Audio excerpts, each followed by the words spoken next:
اللہ سبحانہ تعالیٰ کی رحمت ہے کہ اس نے ہمیں رمضان کا مہینہ نصیب کیا. یقیناً تاریخی اعتبار سے یہ بہت برکت والا مہینہ ہے. ہم جب بھی رمضان کی بات کریں گے تو ابراہیم علیہ السلام کی بات ضرور کریں گے، جن کے پاس اللہ سبحانہ تعالیٰ کا پیغام رمضان کی پہلی تاریخ کو آیا.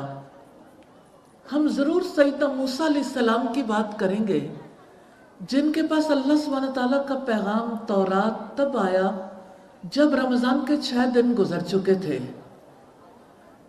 ہم جب بھی رمضان کی بات کریں گے سیدنا عیسیٰ علیہ السلام کی بات کریں گے، جن کے پاس انجیل تب آئی جب رمضان کے 13 دن گزر چکے تھے. اور جب بھی ہم رمضان کی بات کریں گے ہم سیدنا داؤد علیہ السلام کی بات کریں گے، جن کے پاس زبور تب آئی تھی جب رمضان کے 18 دن گزر چکے تھے. اور ہم کیوں نہ بات کریں محمد صلی اللہ علیہ وسلم کی، جن پر قرآن مجید تب نازل ہوا جب رمضان کے 24 دن گزر چکے تھے. اس روایت کی بنیاد مسند احمد ہے. الحمدللہ نزول قرآن کا مہینہ ہے. اللہ سبحانہ تعالیٰ نے فرمایا شہر رمضان الذی انزل فیہ القرآن، رمضان کا مہینہ وہ ہے جس میں قرآن نازل ہوا. اور اللہ سبحانہ تعالیٰ نے فرمایا انا انزلناہ فی لیلۃ القدر، بے شک ہم نے اسے لیلۃ القدر میں نازل کیا. وما ادراک ما لیلۃ القدر، تم کیا جانو، تمہیں پتہ بھی کیسے چل سکتا ہے کہ لیلۃ القدر کیا ہے. لیلۃ القدر خیر من 1000 شہر، لیلۃ القدر 1000 مہینوں سے بہتر ہے. یہ رات ان راتوں میں سے ایک ہے جنہیں نزول قرآن کی راتیں کہا جاتا ہے. لیلۃ القدر انہی راتوں میں سے ایک ہے. اللہ کے رسول صلی اللہ علیہ وسلم نے فرمایا لیلۃ القدر کو رمضان کے آخری عشرے کی تاک رات میں تلاش کریں. 21ویں، 23ویں، 25ویں، 27ویں یا 29ویں. آج کی رات قیمتی ترین رات ہے، لیکن اس رات سے ہر ایک کا اپنا شعر ہے.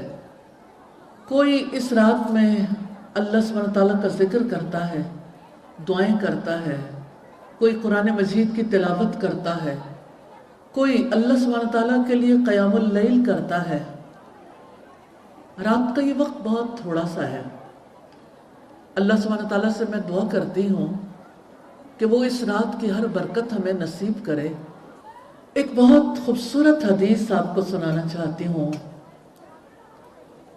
اور ظاہر ہے کہ ادب کا تقاضا یہ ہے کہ ہم خود بھی خاموشی اور توجہ سے سنیں اور دوسروں کو بھی، ارد گرد والوں کو بھی اس کی توجہ دلائیں.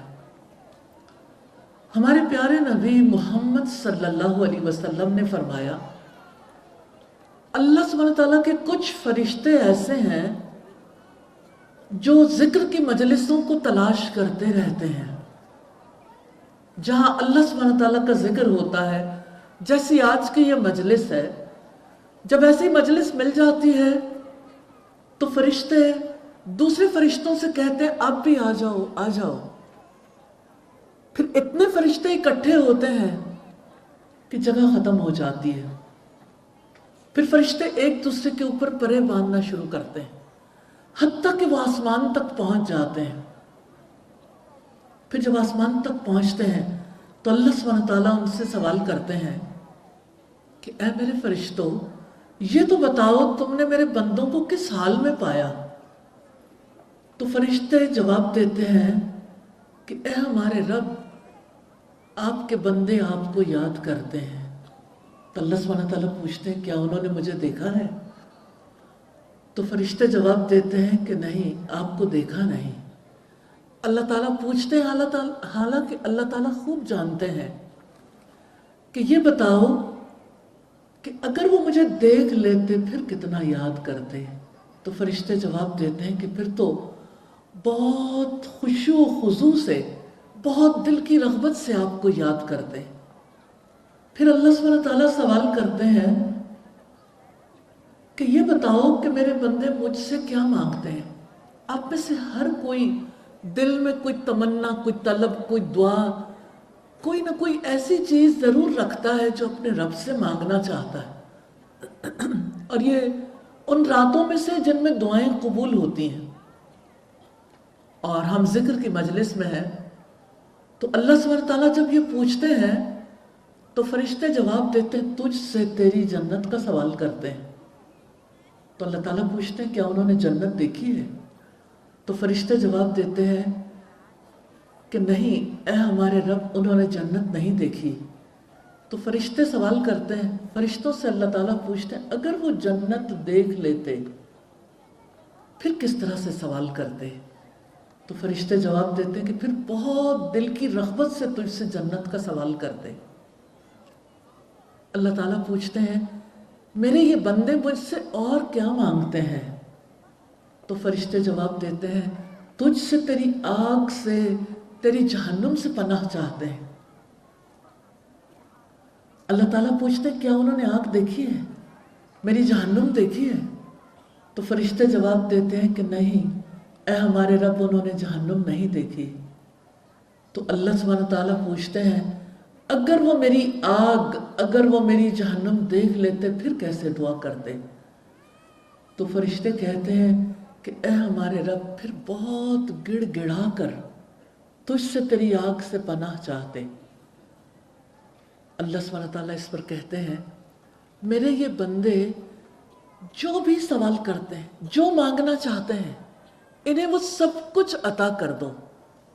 فرشتے کہتے ہیں اے ہمارے رب، ان میں کوئی ایسا بھی آ کے بیٹھا ہے جو تیری یاد کے لیے، تیرے ذکر کے لیے اس مجلس میں نہیں آیا تھا، یوں ہی آ کے بیٹھ گیا.